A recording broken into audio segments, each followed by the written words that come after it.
My name's Angel Soliveris, and I would like to welcome you to the program, Making the Connection in Lancaster. Today we have a very special guest. Anthony Valentine is a counselor at Manos House, and Anthony has an incredible story that we'd like for him to share with us. Anthony, how did you become, welcome to the show first of all, and tell us a little bit of how you became involved with Manos House. Well, I spent a good part of my young adult life in penitentiary, a little over 10 years, and as a juvenile also was a resident at Manos ARC and things of that stuff. So as I was getting my life together, I met a wonderful lady here in Lancaster, moved here to Lancaster, and during our courtship, her family friend was actually my counselor when I was at Manos. So we touched base, we hooked up, and put a bug in my ear. Hey, what do you think about working with teenagers and maybe giving back? And you have an incredible story, and things go well. You know, some doors could be open. Slept on it for a while. Gave him a call. Ended up going to Manos, put in an application, and things worked out. It took a while. I've been there, quite a while now, and working with the guys is just it's beautiful. So how long were you at Manos before you actually came around to working? Well, I started out part-time on nights as a regular staff member. That led into a full-time position on intermediates, basically 3 to 10. Okay. An opportunity arose there for me to become the night supervisor. About a year later, I became a night supervisor. While I was a night supervisor, the opportunity came for me to go to school. Manos is looking to expand. And they say, if we expand, we're going to be looking for counselors and things of that stuff. And if you go to school, you get the proper credentials, we'll look at you being a counselor. And a year later, some of the counselors had to leave, maternity leave, some went on to other things, and I was given the opportunity to fill that role, continue with schooling, and here I sit today. Okay. Well, I know Manos they were established in 1972, if I remember correctly, and the purpose was to help young men to free themselves from addiction and enable them to lead rewarding, responsible lives. And then you guys made a change in 1975, I believe, where you incorporated as a drug and alcohol rehabilitation service. The corporation now has like 3 separate or different programs, I believe, if I'm correct. And tell us about Manos House, the residential drug and alcohol program. How does that work? It's a 34-bed facility, inpatient, residential. Most of our guys are ages, I would say roughly 15 to 18. Sometimes we get 14, very rare. Most are court mandated. Okay. We do sometimes get children and youth there. There's a 6 to 9 month program. Guys work on treatment, different aspects of family counseling, dealing with anger, and just trying to get them to see that the choices that they make is affecting them, and trying to get them to see different things in a different light. Okay. And what's the youngest age that Manos will accept youth? Since I've been there, I've only seen 14. 14? Yes. Okay. We've had guys up to 19. They've been in the juvenile system on their birthdays and things of that nature, and have turned 19, but still involved in the juvenile. And how long do they usually stay there for? I would say the average is 6 months sometimes because of behavior issues. Some guys can't go home, and different things in the program. It can last 7, 8 months depending on different circumstances. Okay. Now, after they serve their time in the residence, you'll have another program now that you move them into, which is called the Supervised Living Program. Yeah, not all of our guys go into the Supervised Independent Living Program. Most of our guys can go back home. However, we have guys that it's not in their best interest to go home for whatever reason. Some just can't go back home. So right across the street, we have a 10-bed facility where we call it independent living. Guys are able to get a job, save money, pay off court costs, learn independent living skills as far as taking transportation to a job, learning how to get a job, manage bank account, and hopefully into either college or into an apartment. And, and from my experience, the most common reason that they can't go back home or that they don't want to go back home is because they end up with the same crowd, basically. They got them in trouble to begin with. Is that correct? In some Is that one of the cases, reasons? that might be one of the few reasons. I think the biggest reason maybe is the age of the individual and what the chances are of actually succeeding. Some families just live a hard lifestyle that it's not in the kid's best interest to go back home. Just setting him up for failure. So the counselor, the clinical team, probation, we all put our heads together and come up with a plan that we hope is going to best fit the individual and what the chances are for success. Okay. And the supervised living program, do you take anybody directly into that program, or do they have to go through the drug and alcohol rehabilitation service first? No, actually, the director from that program, he has a waiting list from outside, referrals, outside? Okay. and also from our guys as well. So, okay, good. The other program I wanted to ask you about that I've heard a little bit about is the Manos House Private Academic School. Is that new? When did that start? I don't know exactly when did that started, but I mean, I'm going on 4 years there now, and since I've been there, it's been there. It's a private school. Okay. It's recognized by the school district city of Lancaster. Guys graduate with the credits. They do get a diploma from the city of Lancaster. However, we have guys that come to us who can't graduate because they're so low on credits, and some schools just won't take them back. Right. Then they'll do the GED aspect of the private school, and towards the end of their stay, they'll test for the GED. Some achieve it, and some just have to work a little bit harder, but eventually they do get it. They do get it, okay. So that is an accredited school then? Correct. Okay, and it's part of the school district of Lancaster as well? Correct. Okay. Another thing I've heard about the program, because I've been kind of studying up on the program and stuff, you have another thing called the restorative component of the program, restorative justice. How does that work? What is that exactly? Tell our viewers. A lot of what we do also is giving back to the community. Guys get community service hours and just helping out with, like, the mission, helping homeless shelters, for battered women, helping them unload trucks, and just cleaning up around, cleaning some of the parks, and just being able to give back to the community and help others out that are in need. So that's like community service type things that they do. Correct. And how do they enjoy that part of the program? Most guys enjoy it. Most guys like to get out of the house. Yeah. So it's working fine. Okay. Yeah, I remember when we were constructing the Puerto Rican Cultural Center, I don't know if you remember, we had a bunch of your guys come over and help us to start that project. Okay. And, they did an excellent job. If anybody has any questions about this program, Anthony, how can they get more information and who can they talk to? Well, we have a website, manoshouse.com. You can go on there, read up on us. Also, the phone number there is 717-393-0573. The extension is 115, who's the program director, Mr. Chris Runkle, and he's the one that deals with most of the referrals and makes the decisions, goes out and interviews, and brings people into the house. Okay. Is there any plans in the future of possibly doing this program for young ladies as well who are having all kinds of issues out there with the same problems? Not that I'm aware of. I know right now we're just dealing with the boys population. We are looking to expand. Don't know where that's folding through, but I know it's a big push for it.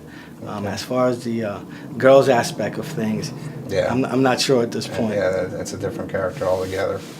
Well, what I'd like to also ask you about is I know you did a little time there at Manos originally. When you came into the program, how did you find the program? Did you accept it right away, or did you have any kind of second thoughts about being there after you were there? It was kind of like a dream. It was surreal that wow, this is where it all started for me, and here I am as an adult back here. Little nervousness, unsure, uneasy, didn't really know what, to put out there, what to expect. Yeah. But as days went on and I was surrounded by good staff members, good supervisors, good program director, they shaped me, they mold me. Yeah. And, along the way you learn if you really want to and pick up on things and being able to give back in the proper sense. So, yeah, at first it was hard. It's just like, whoa. Yeah, it's not an easy thing to go through. Correct. Yeah, and I know it's made a big difference in your life. I know I've been to a lot of events where you have been there speaking to young people and stuff. And also, is it Sergeant or Lieutenant that you hang out with? What's his name? Sergeant Winters. Sergeant Winters. You guys did an incredible presentation at Millersville. And I know a lot of people respect you for where you were and where you're at now.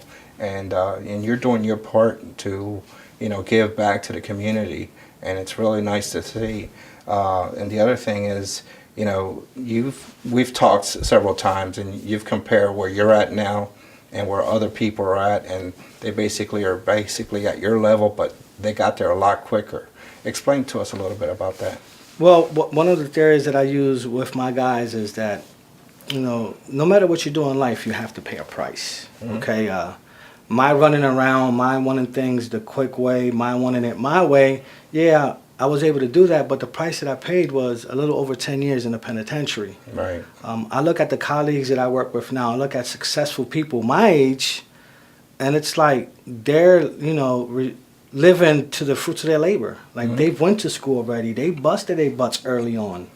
Now here I am at their age. I'm in school. I'm busting my butt. You're just getting started. Correct. Yeah. Correct. And that's the biggest trade-off. It's we pay one heck of a price for the partying, for thinking that we know it all. No one can tell us anything. Right. And then when you get my age, you look back and say, wow, if I would have took time out and spent 10 years in college. Versus the penitentiary, where would I be at now? You'd have probably a doctor's degree right now. Correct. Yeah. So, it's a big trade-off, and some people don't understand that I was able to turn it around, but what about if you don't get the chance to turn it around? Right. Absolutely. There's a lot of people that don't get that Correct. Opportunity. And, I deal with a lot of the kids in the high school, and I've been trying to get that message through, and some of them are receptive to it, but some of them are still, playing hardball. So I might have to give you that phone call and have you come in with me one of these days and, let them know from your standpoint and what you actually went through and doing the time. And, I mean, when you say 10 years, but 10 years is not that quick.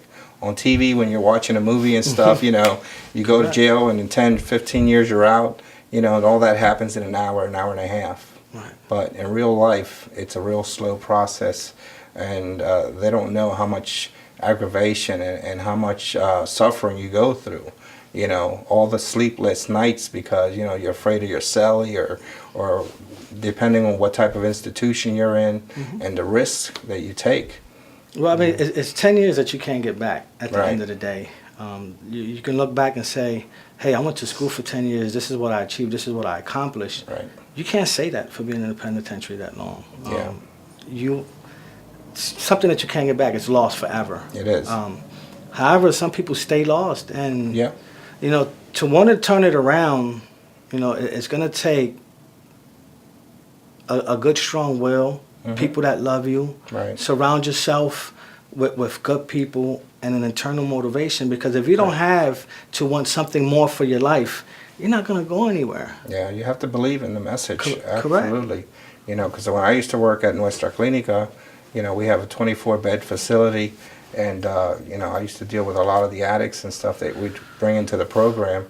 And you hear the story so often that they don't know what happened to the last 10 or 20 years of their lives, The other day at the high school, I showed this film about the prison, and all these kids that were in prison, they were 16, 17 years old. Some of them were getting 30 years, 47 years. The one guy was getting 115 years in prison for things that they committed on the street. And, some of the people in the class, they took notice of that. But there's always a few, who think that that's never going to happen to me. When you were going through this situation with yourself, did you ever think you would never get caught and Oh, yeah, that you would get away with it? I mean, I left home at the age of 14 because of dealing drugs and things of that nature, and you couldn't tell me anything because I knew too much. There was nothing that you can tell me, and it wasn't until I was actually faced with, if I commit one more crime, I'm considered a career criminal. Right. And they're going to throw away the key. To me, that fear of them locking me up for years on end was kind of the turning point in my life. Right. That, hold on, something's got to give. I want more for myself than just this. I mean, some people say that you have to hit rock bottom, but I don't think that you have to hit rock bottom. I just think that you need to be sick and tired of the lifestyle that you're living and want something more. Because rock bottom for you could mean something different. Rock bottom for me could mean death. Absolutely. So as long as you want more for your life, then I think a true change starts to happen. And then you surround yourself with people who care, who's going to guide you, who's not going to put up with your crap and tell you, hey, you know what, you need to slow it down. Yeah, and then the other thing is, once you get into the system, I mean, the system itself is a whole new ball game. Correct. It's so hard to get out of the system. You can go into just to do 2 or 3 years and end up getting involved with people inside that they have you do things that they want you to hit somebody or kill somebody or whatever, and then before you know it, that 3 years you could be doing 40 or 50 years. It's so easy, and some of these kids don't understand that once you go inside, you have to affiliate yourself with somebody, because you can't go into prison and just stay to yourself. Correct. Isn't that difficult to do? It is. I mean, I witnessed a kid coming out of Philadelphia, 18 years old. It was an argument over a pencil. Yes. I mean, something so small as a pencil, and had to prove his respect. He ended up cutting the guy in the face, and here he ended up with like 7.5 years on top of his 2 to 4. He only had a 2 to 4 for maybe a possession with intent to deliver, something dumb. Yeah. And now he's looking at 10 or more years. I mean, it's like, wow. Yeah, it's incredible. I have a friend who had a younger brother inside, and his younger brother got involved with some people, and they were there. They claimed that they were going to protect him and stuff. And what happened to him was, as he told me, his brother was being sold around for cigarettes. And for cigarettes, that's unbelievable. And he couldn't take it anymore. He ended up committing suicide inside. It's a very depressing place. And the kids on the street that have not been in and are out there doing all kinds of stuff, they need to hear these messages and see that it's true stories coming out that, they really open your eyes, and you have to make those decisions. The decisions you make today will affect you tomorrow. Correct. And you've been to a couple of my speaking engagements. Yes, I have. And things, and I always open up where, we're the sum of our choices. Because the choices that we make affect us not only today, tomorrow, but for the rest of our lives. Yeah. And you're right, I look at prison as being barbaric. That's where society throws its trash. Absolutely. And you have the worst of the worst. You do have some good people that just maybe made some dumb choices. Right. And they're paying one heck of a price, because sometimes it is survival of the fittest. Yeah. And unfortunately, some never get out of that tunnel vision. They're in that cycle of in and out, in and out. They come so used to living that lifestyle that they're okay with prison. It doesn't bother them. I've seen people in prison that can live a pretty decent life in prison, come out into society and can't be successful. Absolutely. Yeah. Struggle, go right back in, and here this guy in jail, he's everything. He's on top of the world, and that mentality, that's sad. Yeah, it is very sad, and I've heard that same story also. Well, Anthony, I really appreciate you coming in and sharing your story with us.